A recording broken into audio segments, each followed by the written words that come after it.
Hello అందరికీ welcome back to my channel. నేను మీ సవిత. ఈరోజైతే ఒక కొత్త రెసిపీతో అయితే మేము ముందుకు వచ్చిన. కొత్త రెసిపీ అని ఎందుకంటున్నానంటే ఈ రెసిపీ చాలామందికి అయితే తెలిసి ఉండదు. నాకు తెలిసి ఈ కర్రీ వచ్చేసి పెసరపప్పు ఎగ్ కర్రీ. ఇది మా మమ్మీ రెసిపీ, చాలా రోజుల నుండి అయితే చేస్తుంది. ఇప్పుడైతే మీకు ఎలా చేయాలో చూపిస్తా. మస్తు ఉంటుంది, తప్పకుండా ట్రై చేయండి. చూసారా ఎంత టెంప్టింగ్ ఉందో చూస్తుంటేనే. పప్పుకి పప్పు, అలాగే ఎగ్కి ఎగ్, ఇలా కాంబినేషన్లో ఎవరైనా చేసుకుంటారా? కానీ ఇలా చేసుకొని తినండి, సూపర్ టేస్ట్ ఉంటుంది. చాలా సింపుల్ కూడా చేయడము. ఎలా చేయాలో చూద్దాము. ముందైతే ఒక పెద్ద గ్లాస్ పప్పునైతే నానబెట్టుకున్నాను.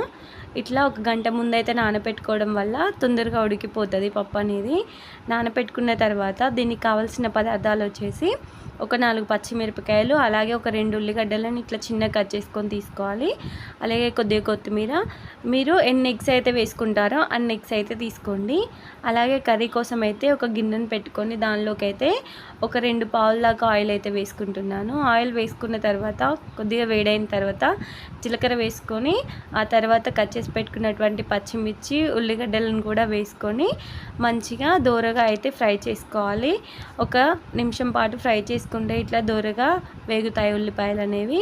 తర్వాత దీనిలోకి ఒక 1/2 స్పూన్ దాకా అల్లం వెల్లుల్లి పేస్ట్, అలాగే పసుపు కూడా వేసుకోవాలి.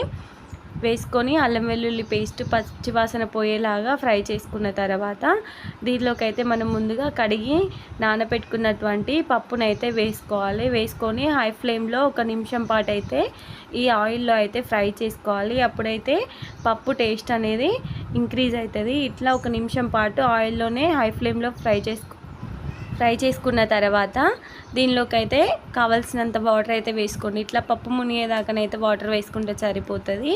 ఎందుకంటే ఈ కర్రీ కోసం అయితే పప్పు ఎక్కువ మెత్తగా ఉడకని అవసరం లేదు, పలుకగా ఉంటేనే బాగుంటుంది.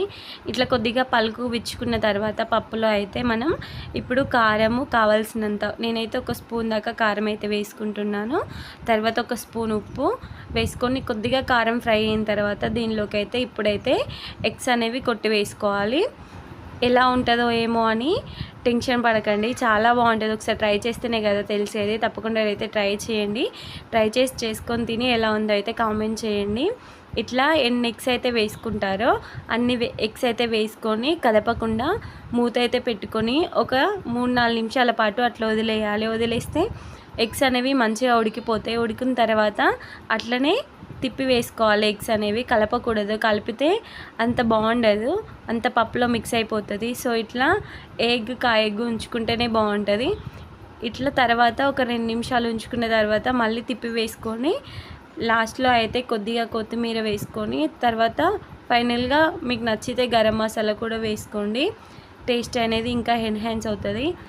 ఇది పప్పు కర్రీ లాగానే కాకుండా ఏదో నాన్ వెజ్ తిన్న ఫీలింగ్లోనైతే ఉంటుంది. ఊరికే పప్పు అడిగిన పిల్లలు ఉంటారు కదా, అట్లాంటి పిల్లలకైతే ఇట్లా మంచిగా ఎగ్స్ వేసి చేసి పెట్టవచ్చు, చాలా బాగుంటుంది.